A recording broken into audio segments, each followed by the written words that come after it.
नमस्कार. मनोतरंगामध्ये आपले स्वागत आहे. तुमचा दिवस कसा सुरू होतो तसंच आयुष्य बनतंय का? हा प्रश्न ना ऐकायला खूप साधा वाटतो, पण तो खूप अस्वस्थ करणारा आहे. अगदी खरंय.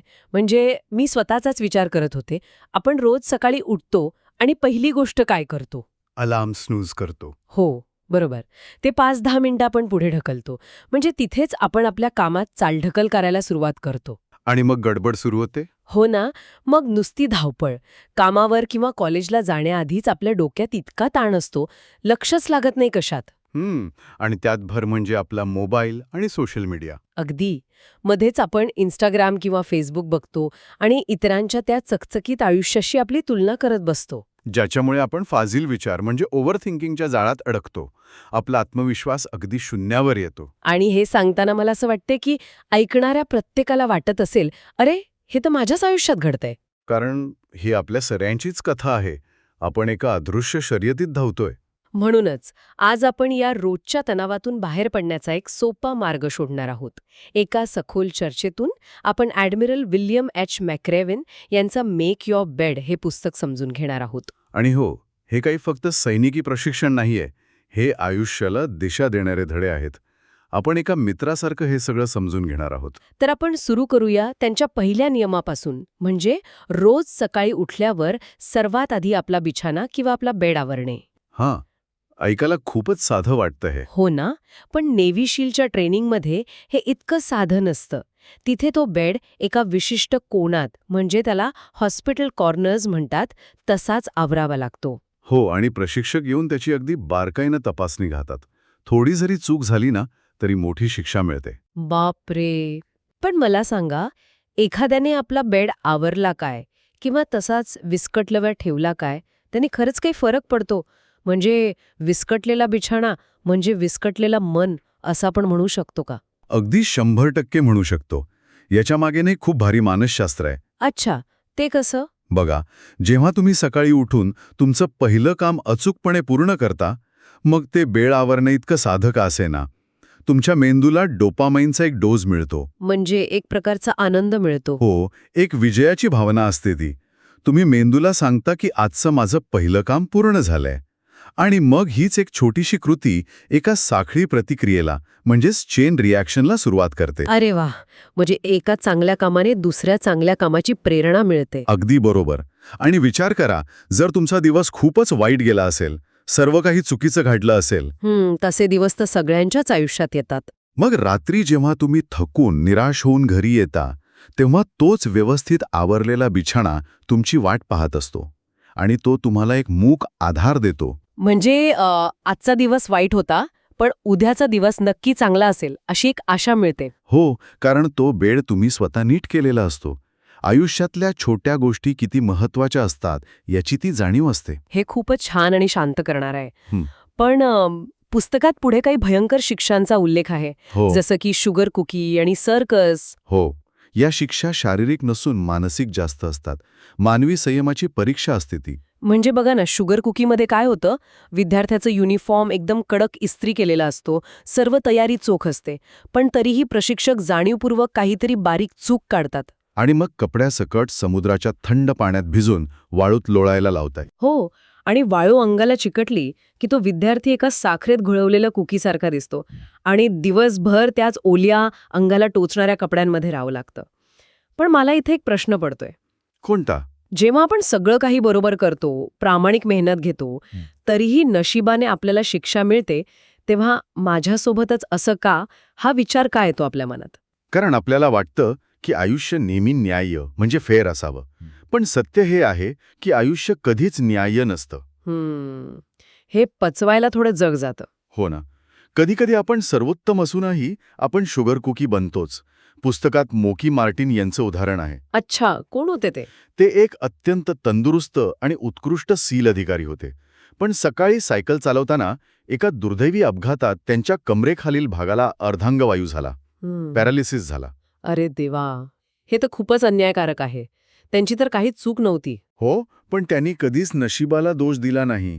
त्यांनी स्वतःला शुगर कुकी समजून परिस्थितीचा स्वीकार केला आणि पुढे ते एक उत्तम चित्रकार बनले. म्हणजे त्यांनी माझ्यासोबतच असं का असा विचार करत वेळ वाया घालवला नाही. अगदी बरोबर. आणि यातूनच सर्कसची शिक्षा येते. तीही अशीच अन्यायाची भावना निर्माण करते सुरुवातीला. सर्कस म्हणजे नक्की काय असतं हे? जर तुम्ही शारीरिक चाचणीत थोडं जरी कमी पडलात तर तुम्हाला 2 तासांचा अतिरिक्त व्यायाम करावा लागतो. त्याला सर्कस म्हणतात. बापरे, आधीच एवढं ठकलेलं शरीर, त्यात अजून 2 तास. हे तर नैराश्याचं दुष्टचक्रच आहे. हो, सुरुवातीला ही एक भयंकर शिक्षाच वाटते. पण रोज सर्कस करणारे विद्यार्थी कालांतराने शारीरिक आणि मानसिकदृष्ट्या सर्वात कणखर बनतात. अरेच्छा, म्हणजे त्यांचं अपयशच त्यांना मजबूत बनवतं तर? अगदी तसंच. हे अतिरिक्त कष्टच आपल्याला घडवत असतात. आपले स्नायू तुटतात, पण जेव्हा ते पुन्हा जुळतात तेव्हा ते अधिक बळकट झालेले असतात. काय विलक्षण दृष्टिकोन आहे हा. मला पुस्तकातलं ते रबरी होडीचं उदाहरण पण खूप भावलं. जिथे ती 10 फुटी होडी 7 जणांना मिळून उचलावी लागते. हो, आणि हिवाळ्यातील समुद्राच्या भयानक लाटांवरून वलवावी लागते. त्यातल्या एकाने जरी जोर लावला नाही तर होडी उलटते. बरोबर. यातून सोबत असण्याची आणि टीमवर्कची ताकद समजते. मला वाटतं आपल्या आयुष्याला लावता येईल असा हा एक छान विचार आहे. म्हणजे वादळात एकट्याने नाव वलवावण्याचा प्रयत्न करणे हे स्वतःला संपवण्यासारखं आहे, नाही का? अगदी खरंय. आयुष्यात आपण एकटे कधीच पुढे जाऊ शकत नाही. दुःखाचं ओझं एकट्याने पेलता येत नाही. आपल्याला एक उत्तम टीम लागतेच. हो ना. पण कधीकधी आपल्याला स्वतःलाच हिंमत दाखवावी लागते, जसं ते स्लाइड फॉर लाईफमध्ये होतं. हो, ती 2 टॉवरच्या मध्ये बांधलेल्या दोरीवरून खाली घसरण्याची चाचणी. तिथे टॉमी नॉरिस नावाच्या अधिकाऱ्याचा उल्लेख आहे ना? हो, टॉमी नॉरिस शरीराने अत्यंत लहान आणि सडपातळ वाटायचे, पण ते मनाने अत्यंत खंबीर होते. त्यांनी त्या दोरीवरून डोक्याच्या बाजूने खाली घसरण्याचं धाडस दाखवलं होतं. बरोबर. आणि सर्वांचे रेकॉर्ड मोडले. यातून हेच समजतं की माणसाची मोजमाप त्याच्या ताकदीवरून किंवा शरीरावरून नाही, तर त्याच्या हृदयाच्या आकारावरून होते, त्याच्या इच्छाशक्तीवरून होते. खरंच, जेव्हा आपल्याला आयुष्यात भीती वाटते, तेव्हा नॉरिसप्रमाणे आपल्या भीतीवर डोके वर करून हिमतीने मात करणे खूप गरजेचे असते.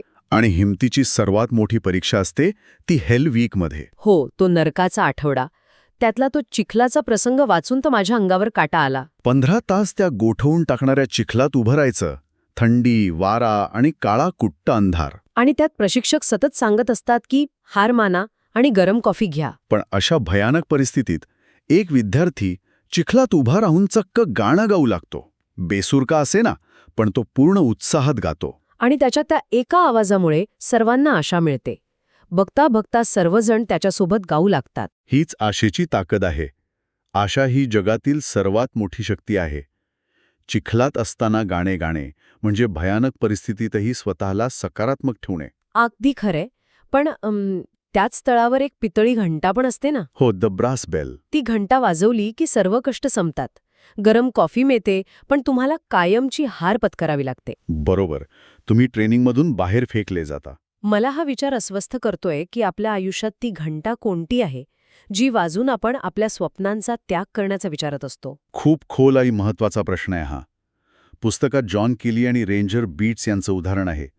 त्यांच्यावर दुःखाचे डोंगर कोसळले.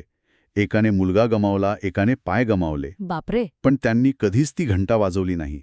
त्यांनी आयुष्यातील अंधारातही हार मानली नाही. म्हणजे त्यांनी स्वतःची कीव करत वेळ घालवला नाही? नाही. जर आपण स्वतःची कीव करत बसलो तर आयुष्य कठीण होईल. पण कितीही संकट आले तरी ती घंटा कधीच वाजवू नका. मला वाटतं या क्षणी आपण सर्वांनीच थोडं थांबून स्वतःला काही प्रश्न विचारले पाहिजेत. हो, अगदी. थोडे आत्मपरीक्षणाचे प्रश्न. आपण सर्वांनीच याचा विचार केला पाहिजे. पहिला प्रश्न असा की आपण आपल्या अपयशांना घाबरून आयुष्याची ती सर्कस टाळण्याचा प्रयत्न करत आहोत का? दुसरा प्रश्न, आपल्या आयुष्यात अशी कोणती व्यक्ती आहे जी कठीण काळात आपल्याला आपली नाव वल्लवायला मदत करते? तिसरा विचार करण्यासारखा प्रश्न, जेव्हा आयुष्याचा चिखल आपल्या गळ्यापर्यंत येतो तेव्हा आपण आशेचं गाणं गातो की केवळ परिस्थितीची तक्रार करत बसतो? आणि चौथा, थोड्याशा त्रासाला कंटाळून आपण आपल्या स्वप्नांची ती घंटा वाजवून हार मांडण्याचा विचार तर करत नाही ना? हे प्रश्न खरंच आतून खूप विचार करायला लावणारे आहेत. हो, आणि मला इथे सर्वांना एक सांगावंसं वाटतं. थकून जाणं, रडावंसं वाटणं किंवा हार मानावीशी वाटणं हे अगदी नैसर्गिक आहे. आपण सगळेच या भावनांमधून जातो. हो, शेवटी आपण माणसं आहोत. अगदी. पण ह्याच क्षणी आपल्याला स्वतःला समजून घेण्याची आणि एक नवी आशा निर्माण करण्याची खूप गरज असते. ती घंटा वाजवायची नाहीये. म्हणूनच या संपूर्ण प्रवासातून आपण काय घेऊन जायचं? जर आयुष्यात बदल घडवायचा असेल तर सुरुवात एका छोट्याशा यशाने करा. आपला बिछाणा आवरा. हं. हे जग न्याय नाही हे स्वीकारा.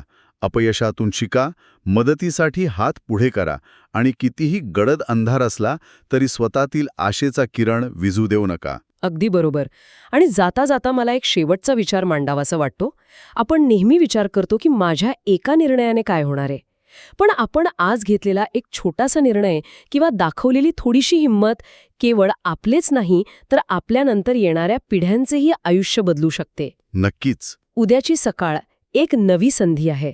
सुरुवात स्वतःचा बिछाना आवरण्यापासून करूया. होय, तो पहिला विजय खूप महत्वाचा आहे. आणि लक्षात ठेवा, जगाला बदलायचे असेल तर कधीही कोणत्याही परिस्थितीत ती घंटा वाजू देऊ नका. बरोबर, ती घंटा कधीच वाजू देऊ नका.